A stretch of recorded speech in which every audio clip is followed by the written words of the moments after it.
बोलो जयकारा बोल मेरे श्री गुरु महाराज की जय। घट घट राम रतन है, दादू लखे न कोय। सतगुरु शब्दों पाइए, सहज ही गम होय, सहज ही गम होय।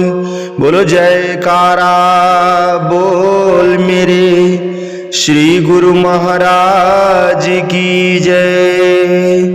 बोलिए साचे दरबार की जय। श्री आनंदपुर वासी भगवान की जय। श्री नगली निवासी भगवान की जय। समस्त भगत जी को जय सच्चिदानंद जी।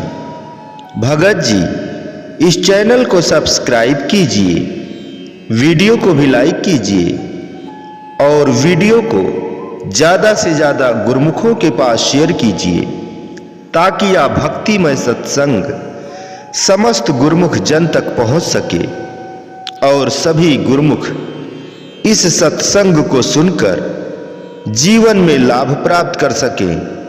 जय सच्चिदानंद भगत जी। प्रत्येक व्यक्ति के अंतःकरण में राम रूप रत्न स्थित है।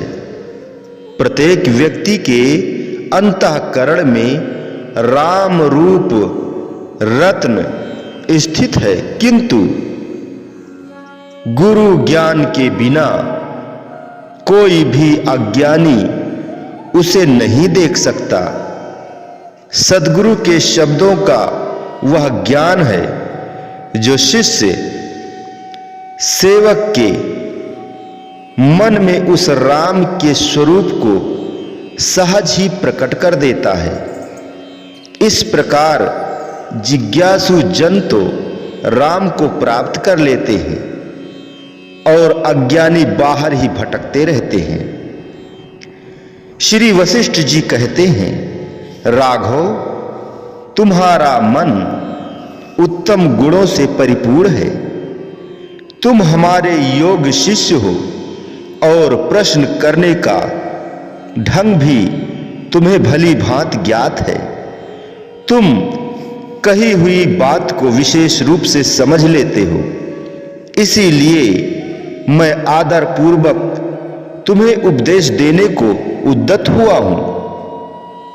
अब तुम अपनी बुद्धि को, जो रजोगुण और तमोगुण रहित और शुद्ध सत्वगुण का अनुसरण करने वाली है, आत्मा में स्थापित करके ज्ञानोपदेश श्रवण करने के लिए तैयार हो जाओ। प्रश्नकर्ता में जितने गुण होने चाहिए वह सभी गुण तुम में वर्तमान हैं, और जैसे समुद्र में रत्न आदि संपत्तियां भरी रहती हैं, उसी तरह वक्ता के सभी गुण मुझ में विद्यमान हैं। वत्स, जैसे चंद्रमा की किरण के संपर्क में चंद्रकांत मणि में आर्द्रता आ जाती है, उसी तरह तुम भी ज्ञान के संसर्ग से उत्पन्न हुए वैराग्य को प्राप्त हुए हो। तुम तो सर्वथा शुद्ध हो। तुम्हारा बाल अवस्था से ही शुद्ध, विस्तृत तथा अविच्छिन्न सद्गुणों के साथ संबंध चला आ रहा है। ठीक उसी तरह जैसे कमल का अपने विस्तार वाले निर्मल एवं दीर्घ तंतुओं से लगाव रहता है, इसलिए तुम ही इस कथा को सुनने योग्य अधिकारी हो। अब मैं इस मोक्ष कथा का वर्णन करूंगा। तुम सावधान होकर इसे सुनो। यह कथा उस परम पद से संबंध रखने वाली है जिसका साक्षात्कार हो जाने पर जितने लौकिक तथा जितने लौकिक कार्य तथा जितनी लौकिक दृष्टियां हैं वह सब के सब पूर्णतया शांत हो जाती हैं। श्री राम संसार रूपी विष के आवेश से उत्पन्न हुई विसूचिका बड़ी दुस्सह होती है। विष निवारक गरुड़ मंत्र से ही उसका समूल नाश होता है। जीव और ब्रह्म का एकात्म बोध ही वह गरुड़ मंत्र है। वही परमार्थ ज्ञान का भी मूल मंत्र है। सत्पुरुषों के साथ शास्त्र अनुशीलन करने से निसंदेह उस योग की प्राप्ति होती है। शास्त्र चिंतन करने पर इसी जन्म में अवश्य ही संपूर्ण दुखों का समूल विनाश होता है, ऐसा मानना चाहिए। इसलिए उन विवेकशील सत्पुरुषों को अवहेलना की दृष्टि से नहीं देखना चाहिए। जिस विवेकी पुरुष को सम दृष्टि की उपलब्धि हो गई है, वह पुरानी केचुल का त्याग करके संताप रहित हुए सर्प की भांति मानसिक व्यथाओं से परिपूर्ण इस संसार के अनुराग का परित्याग करके संताप रहित हो जाता है। उसका अंतःकरण शीतल हो जाता है। वह संपूर्ण जगत को विनोद पूर्वक इंद्रजाल की तरह सुख रूप देखता है, परंतु जो उस समग्र दृष्टि से रहित है उसके लिए यह संसार परम दुखदाई ही है। यह संसार अनुराग बड़ा ही कष्टदायक है। यह अनर्थ की आशंका किए बिना ही मोहवश विषयों में फंसे हुए पुरुषों को सर्प की तरह डस लेता है, खड़क की भांति काट डालता है, भाले के समान बेध देता है, रस्सी की तरह आवेष्टित कर लेता है, आग के सदृश जला देता है, रात्रि की तरह अंधा बना देता है, सिर पर गिरे हुए पत्थर के समान मूर्छित कर देता है, विचार शक्ति को हर लेता है, मर्यादा का विनाश कर देता है और मोह रूपी अंधकूप में गिरा देता है। तृष्णा तुम्हें जर्जर कर देती है। अधिक क्या, संसार में ऐसा कोई दुख नहीं है जो संसारी मनुष्य को तृष्णा से न प्राप्त होता हो। यह विषय भोग रूपिणी विसूचिका दुष्ट परिणाम वाली है। यह नरक नगर रूप शरीर समुदाय के साथ अनुराग उत्पन्न करने वाली है। यदि इसकी चिकित्सा न की जाए तो यह अवश्य उन हजारों नरकीय दुर्गतियों को प्राप्त कराती है, जहां नरकों में पाषाण भक्षण, खड्ग द्वारा अंगों का भेदन, पर्वत शिखर से निपातन, पत्थर द्वारा उत्पीड़न और अग्निदाह को हिमाभिषेक की भांति अंगों के कुतरने को चंदन के लेप की तरह, आसी पत्र वाले वृक्षों के वन में दौड़ने, कीड़ों के द्वारा शरीर में छिद्र किए जाने और लोहे की गर्म जंजीरों द्वारा देह के लपेटने को शरीर संस्कार के समान युद्ध में काम आने वाले अग्नि, बुझे बाणों की धारावाहिक वृष्टि को, ग्रीष्म ऋतु में विनोद के लिए किए गए जल यंत्रों के फौहारों की बूंद, वर्षा के सदृश सिर के कटे जाने को, सुख निद्रा के तुल्य मुख बंद करके बलपूर्वक किए गए मुंह की भाव को स्वाभाविक मुख मुद्रा के समान और अकिंचित कर्ता को महती समद वृद्धि की तरह सहन करना पड़ता है। राघव, इस प्रकार शास्त्रों कष्टप्रद चेष्टाओं से परिपूर्ण इस दारुण संसार चक्र में उपयुक्त उपदेश की अवहेलना नहीं करनी चाहिए, बल्कि ऐसा विचार और निश्चय अवश्य करना चाहिए कि शास्त्र अनुशीलन से निश्चय ही कल्याण होता है। सत्पुरुषों के साथ शास्त्र चिंतन करने से जिसका देहाभिमान नष्ट हो गया है, उसे तत्व का ज्ञान हो जाने से सर्वव्यापक आत्मा का स्वरूप विदित हो जाता है। वह शुद्ध बुद्धि द्वारा पर ब्रह्म का साक्षात्कार कर लेता है और अज्ञान रूपी घने बादल के विलीन हो जाने पर उसके मोह का विनाश हो जाता है। फिर तो उसके लिए यह जगत में विचरण करना रमणीय हो जाता है। श्री राम, जिन्हें आत्म स्वरूप का ज्ञान हो गया है, ऐसे उत्तम बुद्धि संपन्न महापुरुष इस पूर्वोक्त दृष्टि का अवलंबन करके इस संसार में विचरते हैं। उन्हें ना शोक होता है, ना कामना होती है और ना वह शुभाशुभ की याचना ही करते हैं। वह इस संसार में सब कुछ करते हुए भी अकर्ता के समान रहते हैं।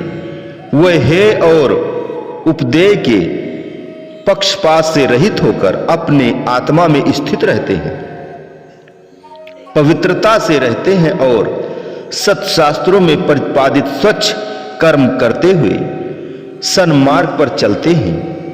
अन्य लोगों की दृष्टि से वे आते जाते हैं, कर्म करते हैं और बोलते हैं, परंतु वास्तव में वे न आते हैं, न जाते हैं, न कर्म करते हैं और न ही बोलते ही हैं।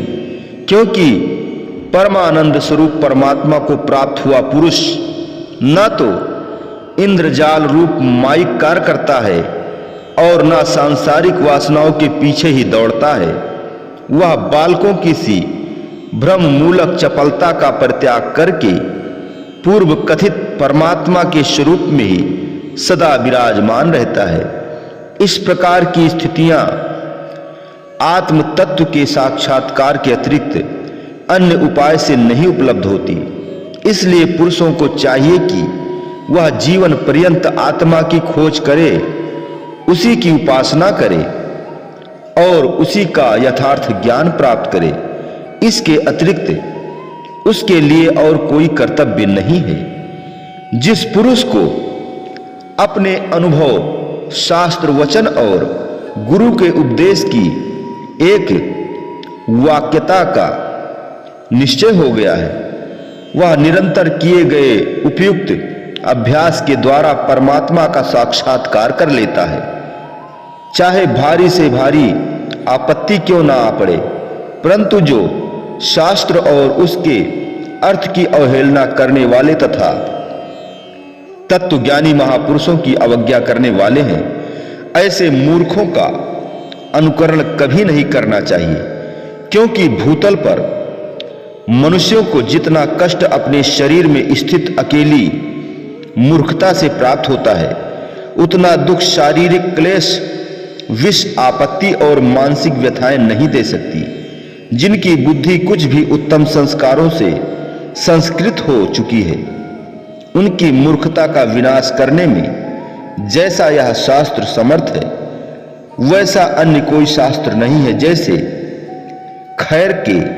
जैसे खैर से कांटे उत्पन्न होते हैं, उसी तरह जितनी दुस्तर आपत्तियां और अधम कुलसित योनियां हैं, वे सभी मूर्खता से पैदा होती हैं। जिस संसारी पुरुष को मोक्ष के उपायभूत इस शास्त्र रूप प्रकाश की प्राप्ति हो गई है, वह मोह अंधकार में भी पुनः अंधता को नहीं प्राप्त होता। तीसरा मानव रूपी कमल को तभी तक संकुचित करती है जब तक विवेक रूपी सूर्य की निर्मल प्रभाव का उदय नहीं होता। रघुनंदन, जैसे इस संसार में भगवान विष्णु एवं शंकर आदि तथा अन्यान महर्षिगण जीवन मुक्त हो विचरते रहते हैं, उसी प्रकार तुम भी सांसारिक दुख से छुटकारा पाने के लिए मेरे जैसे आत्मीय जनों के साथ बैठकर गुरु उपदेश एवं शास्त्र प्रमाण द्वारा अपने स्वरूप को जानकर जगत में विहार करो। इस जगत में सुख तो तुच्छ से तुच्छ तिनके के सदृश है, परंतु दुखों को अंत में ही नहीं है, परंतु दुखों का तो अंत ही नहीं है। इसीलिए जो सुख स्वरूप परिणाम से परिपूर्ण है, उन लौकिक सुखों में आस्था नहीं करनी चाहिए। ज्ञानी पुरुषों को चाहिए कि वह परम पुरुषार्थ की सिद्धि के लिए, जो अनंत और आयास रहित है, उस परम पद को प्रयत्न पूर्वक प्राप्त करे। क्योंकि जिनका मन संताप रहित होकर सर्वोत्कृष्ट परम पद रूप परमात्मा में लीन हो गया है, वही पुरुषों में श्रेष्ठ है और उन्हीं को परम पुरुषार्थ की प्राप्ति होती है। जो दुरात्मा पुरुष राज्य आदि जागतिक सुखों के उपलब्ध होने पर उनके उत्तम भोगों के आस्वादन मात्र से ही तृप्त बने रहते हैं, उन्हें तो तुम अंधे मेढक समझो। जिनकी बुद्धि अज्ञान के कारण मंद पड़ गई है, वे मूर्ख वचकों, प्रबल दुराचारियों, लौकिक भोगों में रचे पचे रहने वालों और मित्र का सा व्यवहार करने वाले शत्रुओं में आसक्त करने लगते हैं, जिससे उन्हें एक संकट से दूसरे संकट की, एक दुख से दूसरे दुख की, एक भय से दूसरे भय की और एक नरक से दूसरे नरक की प्राप्ति होती रहती है। इसलिए उत्तम विवेक का आश्रय लेकर अभ्यास और वैराग्य के सहयोग से दुख स्वरूपिणी इस भयंकर संसार नदी को पार करना चाहिए, जिसे प्राप्त कर लेने पर पुनर्जन्म नहीं होता और जहां पहुंच जाने पर शोक का अस्तित्व मिट जाता है। वह परम पद ज्ञान द्वारा ही प्राप्त किया जा सकता है, इसमें कुछ भी संदेह नहीं है। इस संसार में जब पुरुष की शीघ्र मोक्ष प्राप्ति के उपाय के चिंतन में प्रवृत्ति होती है, तब वह मोक्ष प्राप्ति का पात्र कहा जाता है। उस प्रवृत्ति के प्राप्त हो जाने पर उत्तम कैवल्य पद प्राप्ति में कष्ट नहीं उठाना पड़ता। उस केवल रूप परमात्मा की प्राप्ति में धन संपत्ति, मित्र भाई बंधु, हाथ पैर का संचालन, देशांतरण गमन, शारीरिक कष्ट सहन और तीर्थ सेवन आदि उपकारी नहीं हो सकते। वह तो एकमात्र पुरुषार्थ से साध्य केवल परमात्मा की प्राप्ति की वासना रूप कर्म से एवं मनोजय से प्राप्त किया जा सकता है। सुख पूर्वक सेवन करने योग आसन पर बैठकर उस पर ब्रह्म का चिंतन करने वाले पुरुष को उपयुक्त परम पद की प्राप्ति होती है। फिर तो उसे ना शोक करना पड़ता है और न संसार में उसका पुनर्जन्म ही होता है। जैसे मृग तृष्णा में जलाभास दिखता है, वास्तव में वहां जल नहीं रहता, उसी तरह स्वर्ग लोक और मनुष्य लोक के संपूर्ण भावों के विनाशी होने के कारण इन दोनों लोकों में वास्तविक सुख नहीं है। इसीलिए जो शम और संतोष साधन है, उस मनोजय की प्राप्ति के लिए उपाय सोचना चाहिए। उससे वह आनंद उपलब्ध होता है जो परमात्मा के साथ एकम्य संबंध से मिलता है। अतः देवता, दानव, राक्षस और मनुष्य को बैठते, चलते, फिरते, पढ़ते अथवा घूमते हुए सदा ही मनोजय जनित उस परम सुख को अवश्य प्राप्त करना चाहिए, क्योंकि वह शांति रूप विकसित पुष्पों से लदे हुए विवेक रूप महान वृक्ष का फल है। पूर्ण रूप से शांत मन अत्यंत निर्मल और भ्रम रहित हो जाता है। उस विश्रांत मन में किसी प्रकार की स्पृहा नहीं रह जाती, उसके सभी मनोरथ पूर्ण हो जाते हैं। उस समय वह ना तो किसी वस्तु की अभिलाषा करता है और ना किसी का त्याग ही करता है।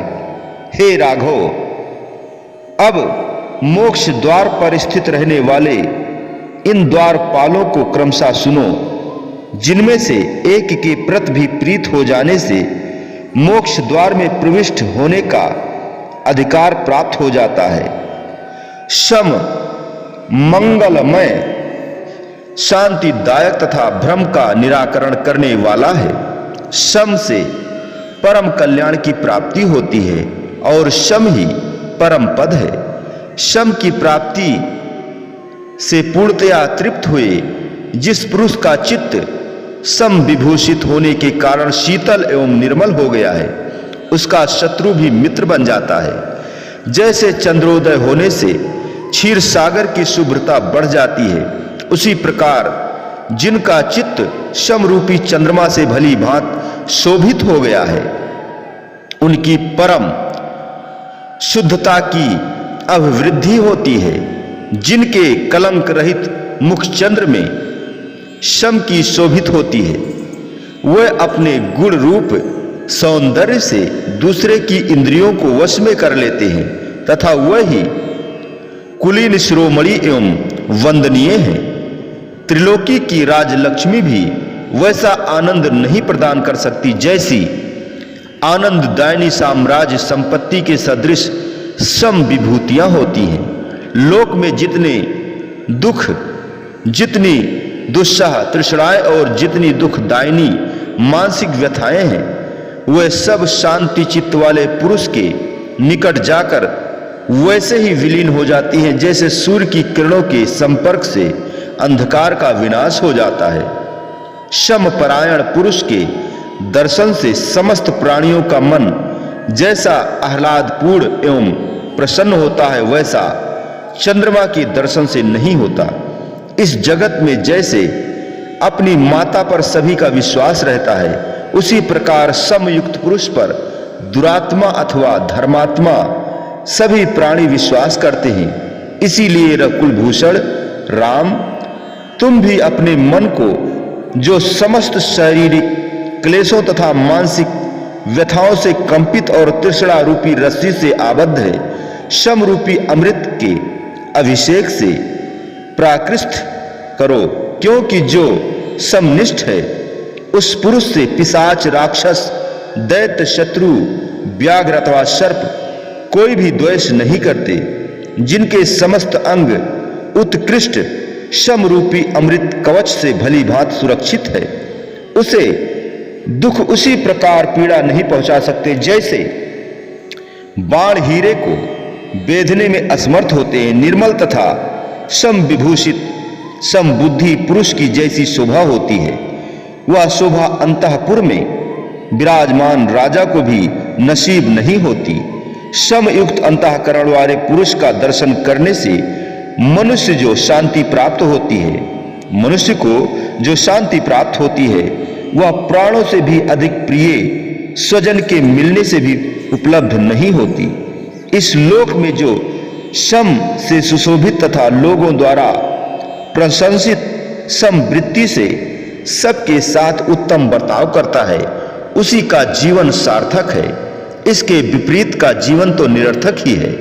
जिसका मन उद्दंड रहित हो गया है, ऐसा संपरायण श्रेष्ठ पुरुष जो कर्म करता है, उसके उस कर्म की ये समस्त प्राणी प्रशंसा करते हैं। जो पुरुष प्रिय और अप्रिय को सुनकर, स्पर्श कर, देखकर, खाकर और सूंघकर न तो हर्षित होता है और न खिन्न होता है, वह शांत कहा जाता है। जो प्रयत्न पूर्वक इंद्रियों को अपने वश में करके समस्त प्राणियों के साथ समतापूर्ण व्यवहार करता है तथा न तो भविष्य की आकांक्षा करता है और न प्राप्त का परित्याग करता है, वह शांत कहलाता है। जिसका मन मरण, उत्सव और युद्ध के अवसर पर भी व्याकुल न होकर चंद्रमा, चंद्रमंडल के समान निर्मल आभा से युक्त रहता है, वह शांत कहा जाता है। हर्ष का, कोप का अवसर उपस्थित होने पर भी जो पुरुष वहां अनुपस्थिति के समान न तो हर्ष को प्राप्त होता है और न क्रोध ही करता है, बल्कि उसका मन गाढ़ निद्रा में सोए हुए पुरुष के मन के समान निर्विकार रहता है, वह शांत पद से व्यवस्थित होता है। जिसकी अमृत प्रवाह के सदृश सुखदायिनी तथा प्रेमपूर्ण दृष्टि सभी प्राणियों पर समान रूप से पड़ती है, उसकी शांत संज्ञा होती है।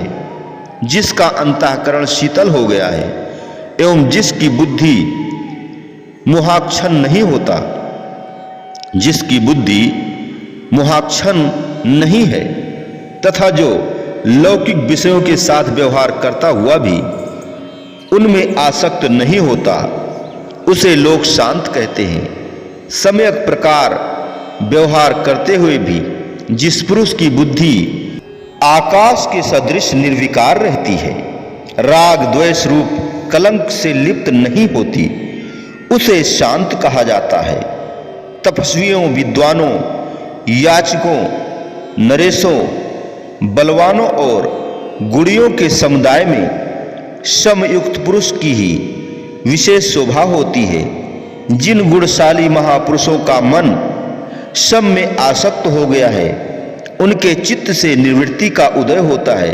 ठीक उसी तरह जैसे चंद्रमा से चांदनी प्रकट होती है, जो गुण समूहों की परमावधि है तथा जो पुरुषार्थ का मुख्य भूषण है, वह श्री संपन्न सम संकटों तथा संपूर्ण स्थानों में भी अपने प्रभाव से सुशोभित होता रहता है। रघुनंदन, जिसका अन्य पुरुष अपहरण नहीं कर सकते, जो पूज्य जनों द्वारा सावधानी के साथ सुरक्षित एवं अमृत स्वरूप है, उस समरूप उत्कृष्ट साधन का आश्रय लेकर बहुत से महानुभाव जिस क्रम से परम पद को प्राप्त हो चुके हैं, तुम भी परम पुरुषार्थ की सिद्धि के लिए उसी क्रम का अनुसरण करो। श्री वशिष्ठ जी कहते हैं, राघव, विषय संदेह, पूर्व पक्ष, सिद्धांत और प्रयोजन रूप कारणों के ज्ञाता पुरुष को शास्त्र ज्ञान से निर्मल हुई अतएव परम पवित्र बुद्धि द्वारा निरंतर आत्मचिंतन करना चाहिए, क्योंकि आत्म विषय विचार करने से बुद्धि तीव्र होकर परम पद का साक्षात्कार कर लेती है। संसार रूपी महारोग के लिए विचार ही महाऔषधि है, जो अनंत कामना रूपी पल्लों से सुशोभित है। ऐसा आपत्ति रूपी वन विचार रूपी ओर से काट दिए जाने पर पुनः अंकुरित नहीं होता। लौकिक दुख से पार होने के लिए विद्वानों के पास विचार के अतिरिक्त दूसरा कोई उपाय नहीं है। सत्पुरुषों की बुद्धि विचार से अशुभ का परित्याग करके शुभ को प्राप्त होती है। बुद्धिमानों के बल, बुद्धि, सामर्थ्य, कर्तव्य का ज्ञान, क्रिया और उसका फल, ये सभी विचार से ही सफल होते हैं। अतः जो उचित अनुचित के रहस्योद्घाटन के लिए महान दीपक के समान है तथा अभीष्ट की सिद्धि करने वाला है, उस उत्कृष्ट विचार का आश्रय लेकर संसार सागर को पार करना चाहिए, क्योंकि विशुद्ध विचार रूपी सिंह हृदय स्थित विवेक रूपी कमलों को उखाड़ फेंकने वाले महामोह रूपी गजराजों को विदीर्ण कर डालता है। जो लोग विचार का अभ्युदय करने वाली बुद्धि द्वारा सबके साथ व्यवहार करते हैं, वे निश्चय ही अत्यंत श्रेष्ठ फलों के भागी होते हैं। सद्विचार परायण मनुष्य अत्यंत विस्तृत महान आपत्तियों से युक्त मोह की परिस्थितियों में भी उसी प्रकार निमग्न नहीं होता जैसे सूर्य अंधकार में नहीं डूबते। जितने क्रूर कर्म, निषिद्ध चरण और कुत्सित मानसिक कष्ट हैं, वे सभी विचारहीनता से ही आविर्भूत होते हैं। जिस अधिकारी पुरुष का मन आशा की परवस्ता से रहित और विचार युक्त है, वह पूर्ण चंद्रमा की भांति अपने आत्मा में परमानंद का अनुभव करता है। जब मन में विवेकशीलता का उदय होता है, तब वह सारे विश्व को शीतल एवं सुशोभित करने वाली चंद्रमा की चांदनी की भांति सबको अत्यंत शीतल और अलंकृत कर देती है। जगत के सारे पदार्थ तभी तक सत्य की तरह रमणीय प्रतीत होते हैं, जब तक विचार नहीं किया जाता। वस्तुतः उनका कोई अस्तित्व नहीं है, अतः विचार करने पर वे नष्ट हो जाते हैं। जो समस्वरूप आनंदमय अक्षय अंतता और अन्यानधीन है, उस कैवल्य पद को तुम विचार रूप महान वृक्ष का फल समझो, जो चित्त में स्थित होकर उत्तम अचल स्थिति प्रदान करने वाली है। उस आत्म विचार रूपी महाऔषधि से युक्त श्रेष्ठ पुरुष न तो अप्राप्त की आकांक्षा करता है और न प्राप्त का परित्यागी। विचारशील पुरुष दी हुई वस्तु की उपेक्षा कर देता है और प्राप्त वस्तु का शास्त्र अनुसार उपयोग करता है। वह मन की प्रतिकूलता में न तो क्षुब्ध होता है और न अनुकूलता में प्रसन्न ही। उस समय जल से परिपूर्ण सागर की तरह उसकी शोभा होती है।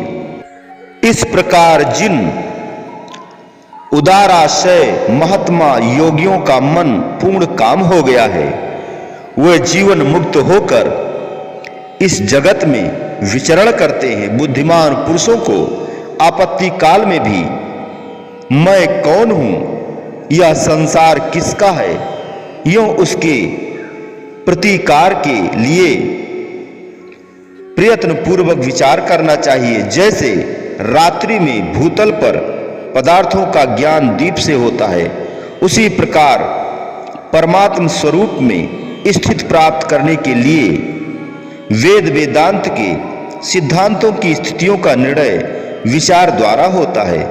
विचार रूपी सुंदर नेत्र अंधकार में नष्ट नहीं होता।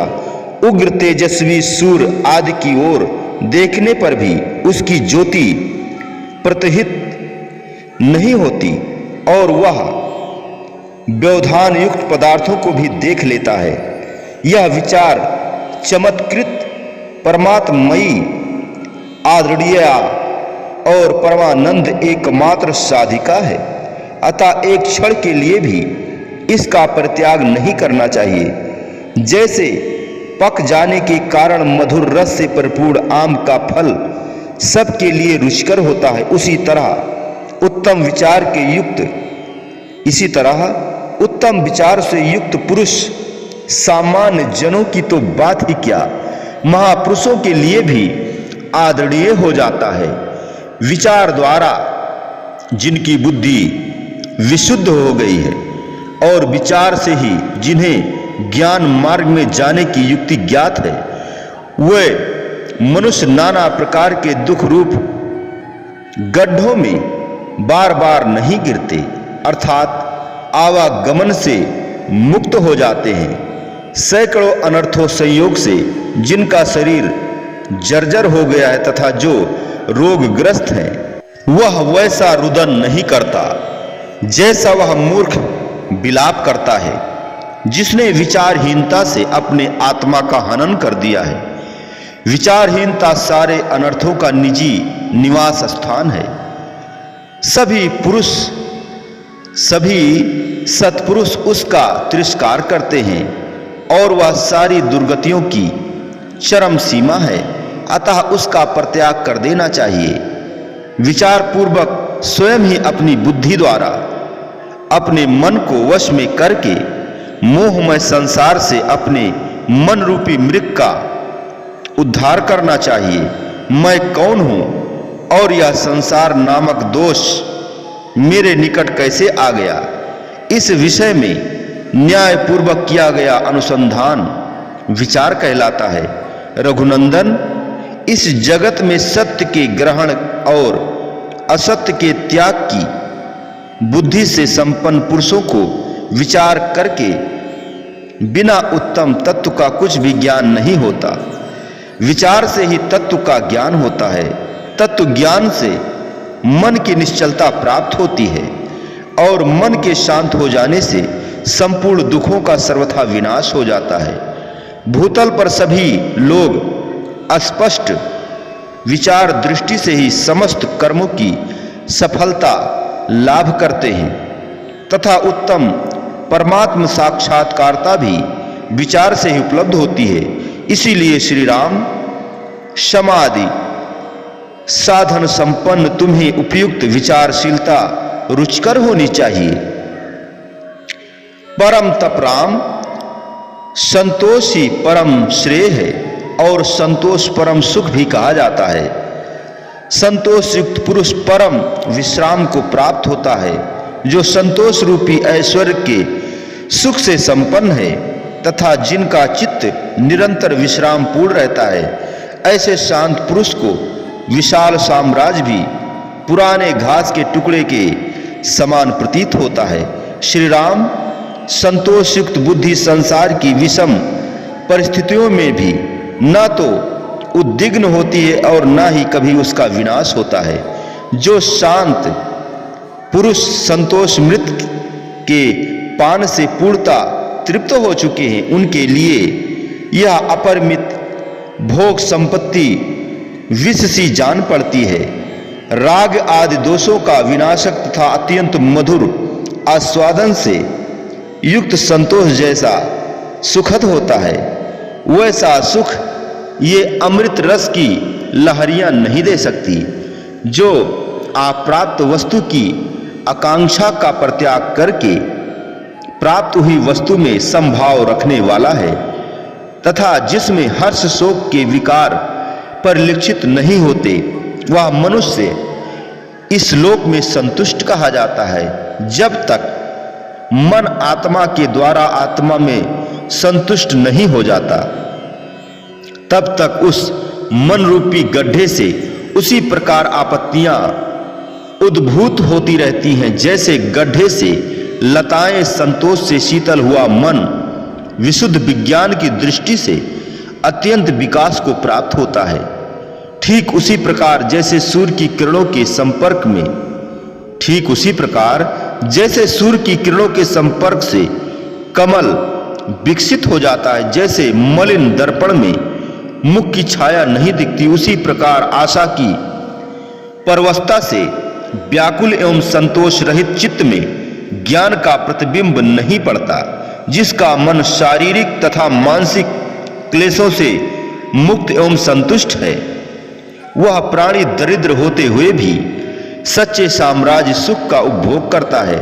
अपने आत्मा में आत्मा से ही स्वयं सम्यक प्रकार से निरतिशय पूर्ण आनंद का आश्रय लेकर पुरुषार्थ द्वारा प्रयत्न पूर्वक सभी विषयों में तृष्णा का परित्याग कर देना चाहिए। चंद्रमा की भांति संतोषामृत से परिपूर्ण मनुष्य का मन शांत एवं शीतल बुद्धि द्वारा स्वयं ही शाश्वती स्थिरता को प्राप्त हो जाता है। जब संतोष से संपन्न पुरुष अपने आत्मा में आत्मा द्वारा स्वस्थ रूप से स्थित हो जाता है, उस समय उसकी सारी मानसिक व्यथाएं उसी प्रकार अपने आप शीघ्र ही समूल विनष्ट हो जाती हैं। जैसे वर्षा ऋतु में धूल शांत हो जाती है। श्री राम, जिसकी वृत्ति सदा शीतल और कलंक से सर्वथा रहित है, वह पुरुष अपनी उस शुद्ध वृत्ति द्वारा चंद्रमा की भांति पूर्णतया शोभित होता है। रघुनंदन, इस जगत में जो पुरुष श्रेष्ठ गुणी पुरुषों द्वारा अभिमत समता से सुशोभित हैं, उस विशुद्ध पुरुष को आकाशचारी देवता और महामुनि भी प्रणाम करते हैं। महाबुद्धिमान राम, इस संसार में श्रेष्ठ संत समागम मनुष्यों का संसार सागर से उबारने में सर्वत्र विशेष रूप से उपकार करता है। जो महात्मा पुरुष सत्संगति रूपी वृक्ष से उत्पन्न हुए विवेक नामक निर्मल पुष्प की रक्षा करते हैं, वह मोक्ष फल रूपी संपत्ति के अधिकारी होते हैं। जो आपत्ति रूपी कमलनी के लिए हिम और मोह रूपी कोहरे के लिए वायु के समान है, वह उत्तम संत समागम ही इस जगत में सर्वोत्कृष्ट है। श्री राम, तुम्हें ज्ञात होना चाहिए कि संत समागम विशेष रूप से बुद्धिवर्धक अज्ञान रूपी वृक्ष का उच्छेदक और मानसिक व्यथाओं को दूर भगाने वाला है। सत्संग से प्राप्त हुई दिव्य विभूतियां ऐसा परम उत्तम निर्वाण सुख प्रदान करती हैं, जो सतत वर्धनशील, अविनाशी और बाधा रहित होता है। अतएव अत्यंत कष्टदायिनी दशा में पड़कर विवस्था को प्राप्त हुए मनुष्य को भी थोड़े समय के लिए भी सत्संग का परित्याग नहीं करना चाहिए, क्योंकि लोक में सत्संगत सन्मार्ग को प्रकाशित करने वाली और हृदय अंधकारता को दूर करने के लिए ज्ञान रूपी सूर्य की प्रभा है। जिसने संगत रूपी गंगा में जो शीतल एवं निर्मल है स्नान कर लिया, उसे दान, तीर्थ, तप और यज्ञों से क्या लेना। अर्थात सत्संगति इन सब से बढ़कर है, जो राग शून्य एवं संशय रहित है तथा जिनकी चिज्ड ग्रंथियां विनष्ट हो चुकी हैं। ऐसे संत पुरुष यदि लोक में विद्यमान है तो तप एवं तीर्थों के संग्रह से क्या लाभ, अर्थात वह फल तो उन संतों की संगति से ही प्राप्त हो सकता है। इसलिए जिनकी चिज्ड ग्रंथियों का विनाश हो गया है एवं जो ब्रह्मज्ञानी हैं, उस सर्वसम्मत संतों की सभी उपायों द्वारा भली भांति सेवा करनी चाहिए, क्योंकि वह भवसागर से पार होने के लिए साधन है।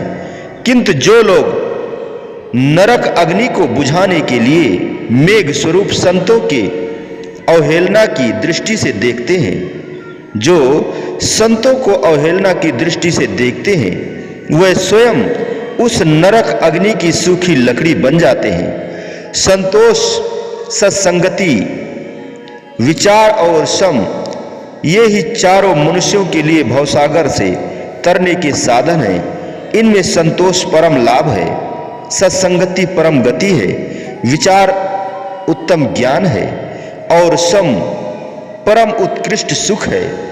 ये चारों संसार समूल विनाश करने के लिए विशुद्ध उपाय हैं। जिन्होंने इनका भली भांति सेवन किया, वह मोह जल से परिपूर्ण भव सागर से पार हो गए।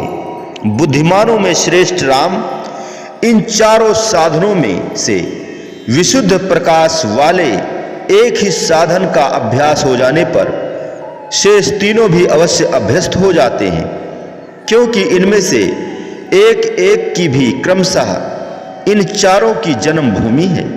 अतः सब की सिद्धि के लिए यत्न पूर्वक एक का तो पूर्ण रूप से आश्रय लेना ही चाहिए। जैसे प्रशांत सागर में जलयान स्वच्छंद गति से चलते हैं, उसी प्रकार सम द्वारा निर्मल हुए हृदय में सत समागम, संतोष और विचार उत्तम धारणा पूर्वक प्रवृत्त होते हैं।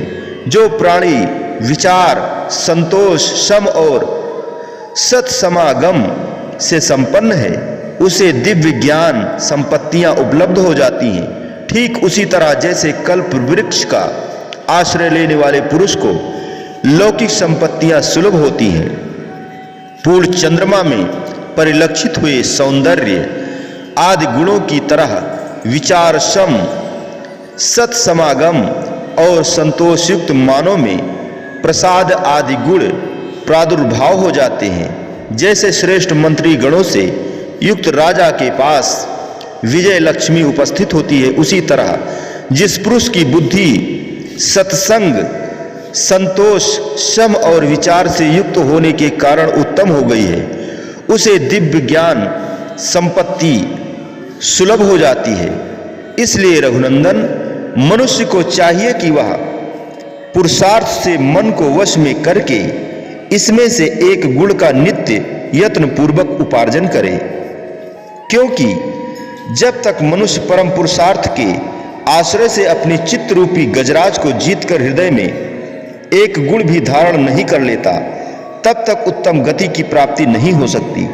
जिसके चित्त में उत्तम फलदायक एक ही गुण सुदृढ़ हो गया है, उसके सारे दोष शीघ्र ही नष्ट हो जाते हैं, क्योंकि एक ही गुण की वृद्धि, विशेष वृद्धि होने पर दोषों पर विजय प्रदान करने वाले अनेक गुणों की वृद्धि होती है, और एक दोष के अधिक बढ़ जाने पर बहुत से गुण दोष विनाशक दोष बढ़ जाते हैं। श्री वशिष्ठ जी कहते हैं, रघुनंदन, जिसका हृदय पूर्वोक्त प्रकार से विवेक से युक्त है वही इस जगत में महान है और वही ज्ञान उपदेश सुनने का योग्य अधिकारी है। ठीक उसी तरह जैसे राजा नीति शास्त्र के श्रवण का उत्तम पात्र होता है, जैसे मेघ जाल से रहित शरत काल का आकाश चंद्रमा के लिए योग्य होता है, उसी तरह जो मूर्खों के संग से रहित एवं महान आशय वाला है वह निर्मल पुरुष विशुद्ध विचार का योग भाजन है। श्री राम, तुम इस समग्र गुण लक्ष्मी से संपन्न हो, अतः मैं आगे जिसका वर्णन करूंगा उस मन के मोह को हरने वाले वाक्यों को सुनो, जिसका पुण्य रूपी कल्प वृक्ष फलों के भार से अत्यंत झुका हुआ खड़ा है। वही पुरुष मुक्ति प्राप्ति के निमित्त इसे श्रवण करने के लिए उद्यत रहता है। अतः उपयुक्त गुण संपन्न पुरुष ही कल्याण प्राप्ति के लिए पवित्र, उदार तथा पराये को ज्ञान प्रदान करने वाले वचनों को सुनने का अधिकारी होता है। यह संहिता मोक्ष साधन की प्रतिपादिका सारभूत अर्थों से परिपूर्ण और मोक्षदायिनी है।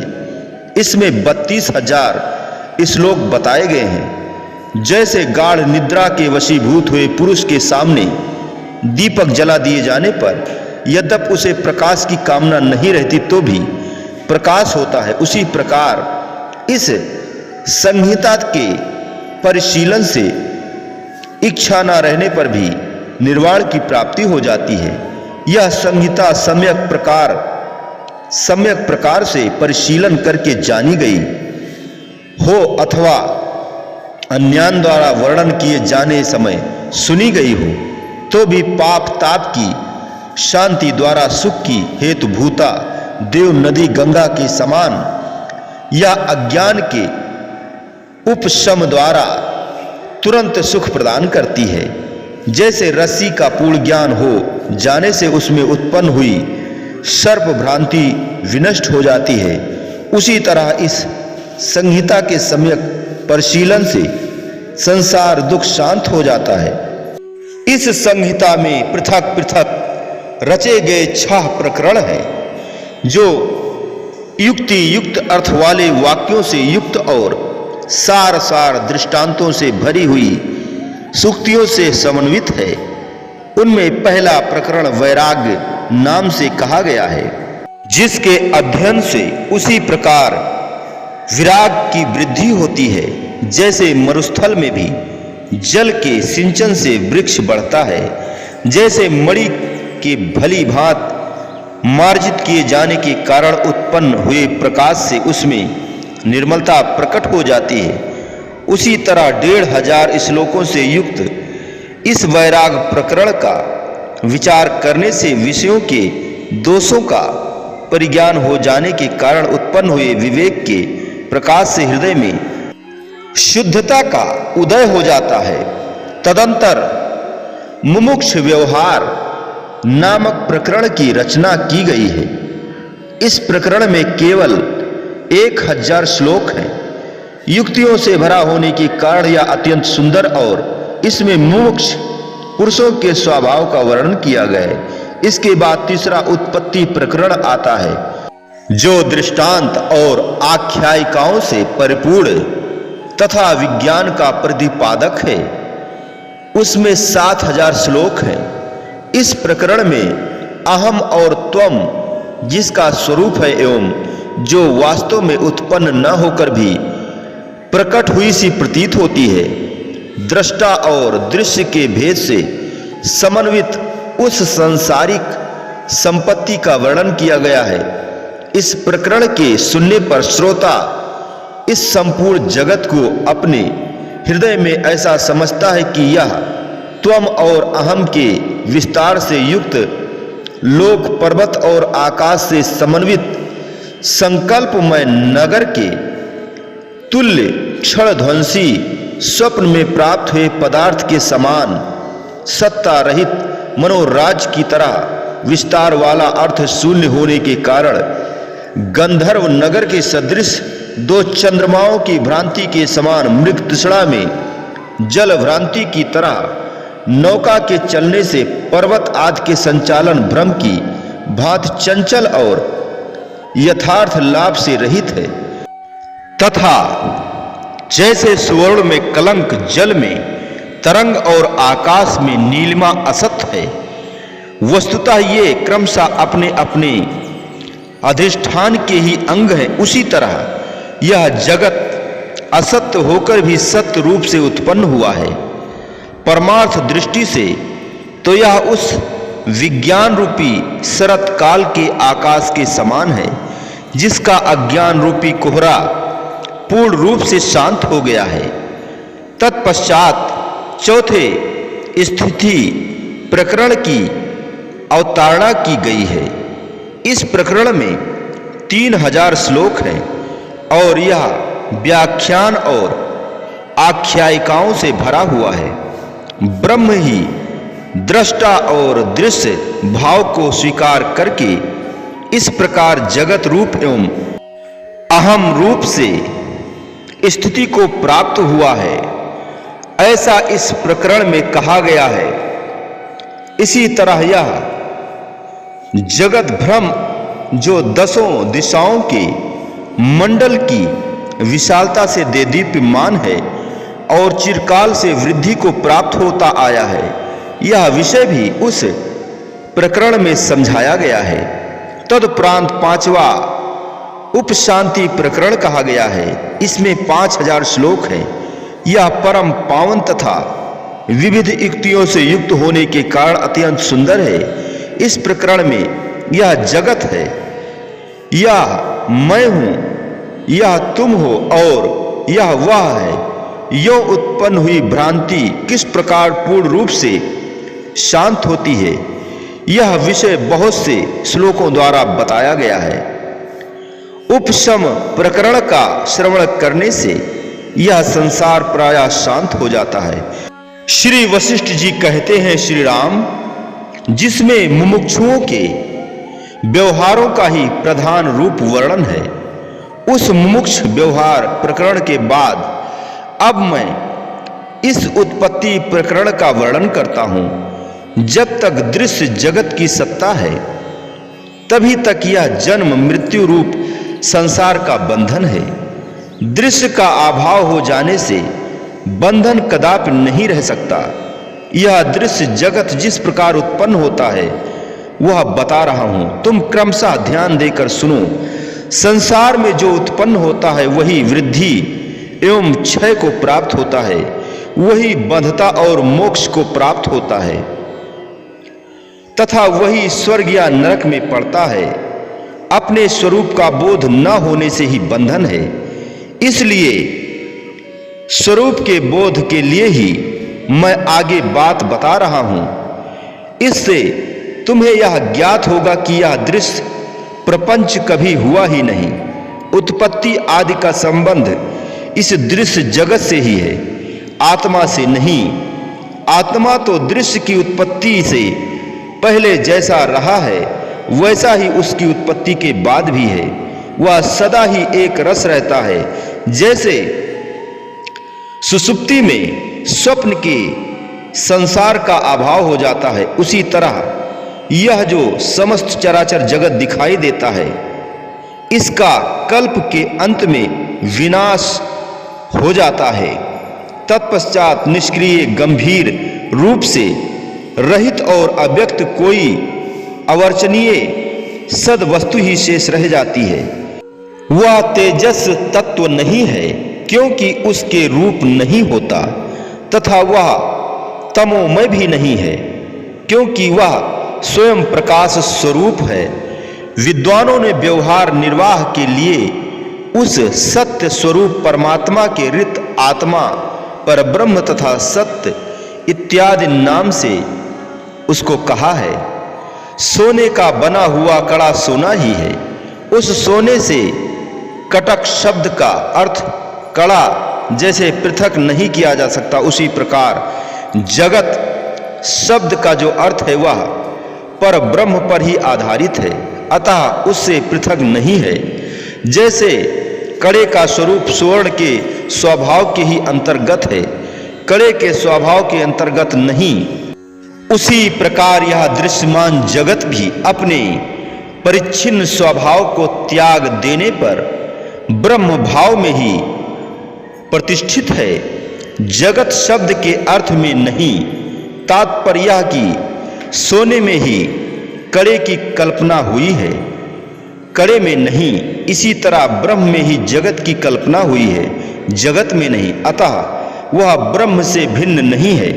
जैसे मरुमरीचिका में प्रतीत होने वाली नदी अपने भीतर न होने पर भी चंचल तरंगों का विस्तार करती है और वे तरंगें सच्ची सी जान पड़ती हैं, उसी प्रकार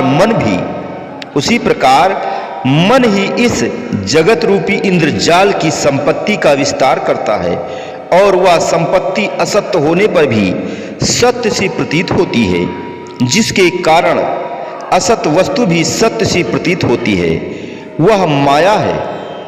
सर्वत्र सर्वज्ञ विद्वानों ने उसके अविद्या, संस्कृति, बंध, माया, मोह, महत और तम आदि अनेक नामों की कल्पना की है। प्रिय श्री राम, दृश्य प्रपंच का अस्तित्व ही दृष्टा का बंधन कहा गया है। दृश्य के बल से ही दृष्टा बंधन में पड़ा है। दृश्य का निवारण हो जाने पर वह उस बंधन से मुक्त हो जाता है। त्वम अर्थात तू, अहम अर्थात मैं और इदम अर्थात यह इत्यादि रूप में कल्पित जो मिथ्या जगत है उसी को दृश्य कहते हैं। जब तक वह दृश्य बना रहता है तब तक मोक्ष नहीं होता। यदि यह दृश्य जगत वास्तव में है तब तो किसी के लिए उसका निवारण नहीं हो सकता, क्योंकि जो असत्य वस्तु है उसका अस्तित्व नहीं है और जो सत्य वस्तु है उसका कभी अभाव नहीं होता। चित्त स्वरूप आत्मा का जिसे बोध नहीं है, वह दृष्टा जहां कहीं भी रहता है वही उसकी दृष्टि के समक्ष इस दृश्य जगत का वैभव प्रकट होता है। इस दृश्य प्रपंच के रहते हुए निर्विकल्प समाधि कैसे हो सकती है? निर्विकल्प समाधि होने पर ही चेतनता और तुरीय पथ की प्राप्ति होती है। जैसे सुषुप्ति अर्थात प्रगाढ़ निद्रा के पश्चात यह सारा सांसारिक दुख अनुभव में आने लगता है, उसी प्रकार समाधि से उठने पर यह संपूर्ण दुखमय जगत जैसे का तैसा प्रतीत होने लगता है। इस मन रूप दृश्य के रहते हुए कोई समाधि के लिए कितना ही प्रयत्नशील क्यों ना हो, क्या उसे दृश्य प्राप्त नहीं होता? अवश्य होता है, क्योंकि जहां जहां इसकी चित्तवृत्ति जाती है वहां वहां उससे संबंध रखने वाले जगत रूपी भ्रम का निवारण नहीं किया जा सकता। जैसे कमल गट्टे के भीतर कमलनी का वह बीज विद्यमान है जिसमें उसका मृणालमय रूप छिपा हुआ है, उसी प्रकार अज्ञानी दृष्टा में वह बुद्धि रहती है जिसमें दृश्य जगत अंतर्हित होता है। जैसे पदार्थों में रस, तिल आदि में तेल और फूलों में सुगंध रहती है, उसी प्रकार उपद्रष्टा में दृश्य बुद्धि रहती ही है। कपूर या कस्तूरी आदि जहां कहीं भी हो उसकी सुगंध प्रकट ही हो जाती है, उसी प्रकार दृष्टा कहीं भी हो उसके उदर में दृश्य जगत का प्रादुर्भाव होता ही है। जैसे तुम्हारे हृदय में स्थित मनोराज बुद्धि अपने अनुभव से ही देखी गई है और जैसे हृदय स्थिति स्वप्न एवं संकल्प तुम्हारे द्वारा अनुभव से ही देखे जाते हैं, उसी प्रकार यह दृश्य जगत तुम्हारे हृदय में ही स्थित है और अपने अनुभव से ही दृष्टि गोचर होता है। श्री वशिष्ठ जी कहते हैं, श्री राम, मनवंतर आरंभ होने पर जब संपूर्ण प्राणियों को अपना ग्रास बनाने वाली मृत्यु प्रजा का संहार करती हुई सबल हो उठी, तब उसने स्वयं ही ब्रह्मा जी पर आक्रमण करने का उद्योग आरंभ किया। उस समय धर्मराज यम ने उसे शीघ्र ही इस प्रकार शिक्षा दी। मृत्यु ब्रह्मा परम चिन्मय व्योम स्वरूप है। उनकी आकृति पृथ्वी आदि 5 भूतों से रहित है। वह मनोमय और संकल्प रूप है। भला उन पर कैसे आक्रमण किया जा सकता है, जो चेतन आकाश के समान चमत्कारपूर्ण और चिन्मय आकाश के समान अनुभव रूप हैं। वे ब्रह्मा चिन्मय आकाश ही हैं। उनमें कार्य कारण भाव नहीं है।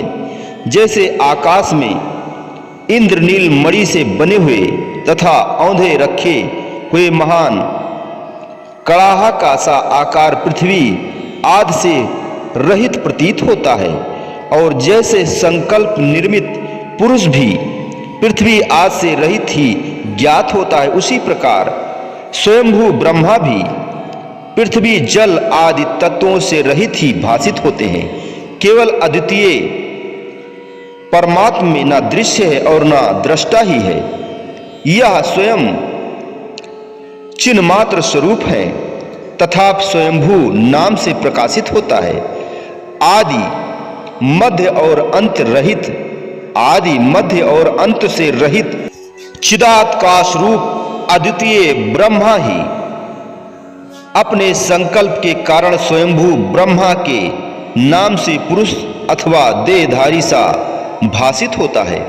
श्री राम, जिनका पूर्व जन्मों में उपार्जित कर्मों से युक्त पूर्व शरीर रहा है, उसी को इस संसार में यानी उसी को इस जन्म में संसार स्थिति की कारणभूत स्मृति का होना संभव है। जब ब्रह्मा का कोई प्राक्तन कर्म नहीं है, तब उन्हें पूर्व जन्मों की स्मृति का उदय कहां से हो और कैसे होगा। इसीलिए ब्रह्मा का शरीर पृथ्वी आदि कारणों से रहित है। ब्रह्मा अपनी कारणभूत पर ब्रह्म परमात्मा से अभिन्न एवं स्वयं आत्म स्वरूप है। श्री राम, स्वयंभू ब्रह्मा का वह शरीर आतिवाहिक ही है, जो अजन्मा है। उसे आदि भौतिक शरीर की प्राप्ति हो ही नहीं सकती। श्री रामचंद्र जी ने पूछा, गुरुदेव, सभी प्राणियों के एक आतिवाहिक शरीर होता है और दूसरा आदि भौतिक, किंतु ब्रह्मा के केवल आतिवाहिक ही शरीर क्यों है? श्री वशिष्ठ जी ने कहा, श्री राम, सभी भूत कारणात्मा हैं, पंचीकृत भूतों से उत्पन्न देह आदि से युक्त हैं, इसलिए उनके 2-2 शरीर होते हैं।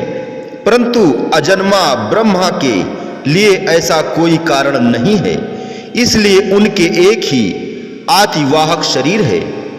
एकमात्र अजन्मा ब्रह्मा ही सभी जाति के प्राणियों के परम कारण है। उनका दूसरा कोई कारण नहीं है, इसलिए उनके एक ही शरीर है। संकल्प रूप ही उनका शरीर है। पृथ्वी आदि भूतों के क्रमशः सम्मिश्रण से उनके शरीर का निर्माण नहीं हुआ है। वे चिदाकाश स्वरूप आदि प्रजापति ब्रह्मा ही विविध जीवों की सृष्टि करके उनका विस्तार करते हैं। वे जीव ब्रह्मा के संकल्प के सिवा अन्य कारणों से उत्पन्न नहीं हुए हैं, अतः वे भी चिदाकाश रूप ही हैं। जिस उपादान से जिसकी उत्पत्ति होती है, वह तद रूप ही होता है। जैसे मृत्तिका से निर्मित हुआ घट मृत्तिका रूप ही है। स्वर्ण के कटक कुंडल आदि दृष्टांतों के द्वारा इस बात का सभी को अनुभव होता है। संसार में व्यवहार करने वाले समस्त प्राणियों में ब्रह्मा ही सबसे प्रथम चेष्टाशील चेतन भूत हैं। अंतःकरण ही उनका स्वरूप है। उन्हीं से अहंकार का उदय होता है। जैसे वायु से हिलना चलना आदि चेष्टाएं प्रकट होती हैं, उसी प्रकार उन प्रथम प्रतिस्पंदन पहले प्रकट हुए चेष्टाशील चेतन भूत ब्रह्मा से अभिन्न रूप वाली यह सृष्टि प्रकट हुई और फैली है। प्रतिभास ही जिनकी आकृति है, उन ब्रह्मा से उत्पन्न होने के कारण यह दृश्यमान सृष्टि भी प्रतिभास रूप ही है। फिर भी लोगों की दृष्टि में यह सत्य सी प्रतीत होती है। इस विषय में दृष्टांत है, स्वप्न में देखने वाले स्वप्न अंतर में प्राप्त होने वाला स्त्री समागम। जैसे स्वप्न में स्त्री समागम का स्वप्न देखा जाए तो उससे भी वीरपात होता है, उसी प्रकार व्यवहार और प्रयोजन की सिद्धि दृष्टि से असत्य वस्तु भी सत्य वस्तु के समान व्यवहार का प्रकाश करती है।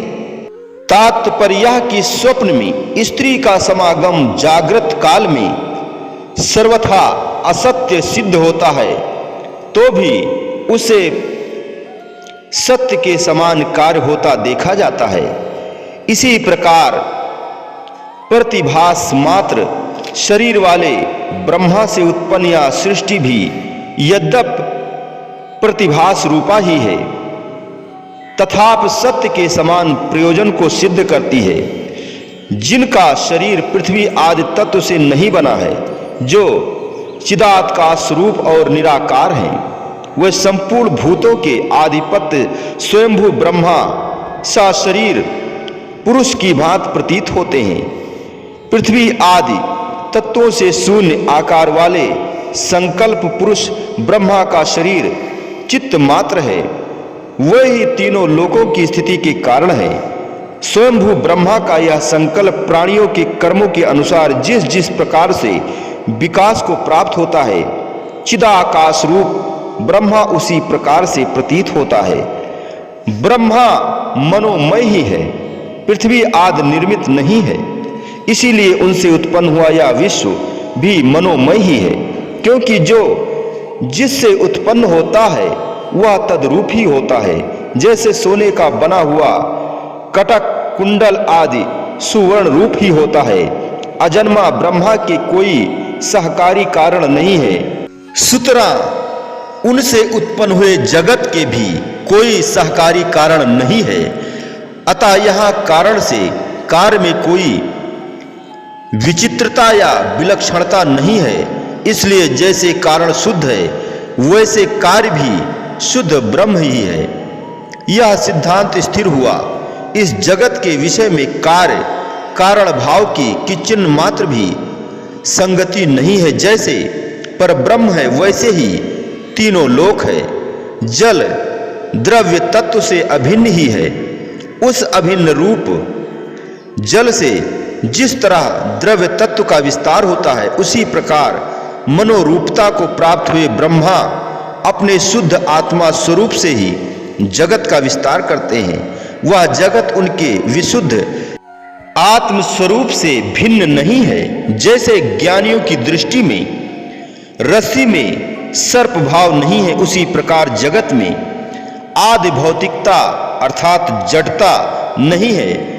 फिर वे प्रबुद्ध ब्रह्म आदि भौतिक देह में कैसे रह सकते हैं?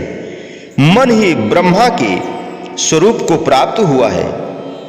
वह मन संकल्प रूप है।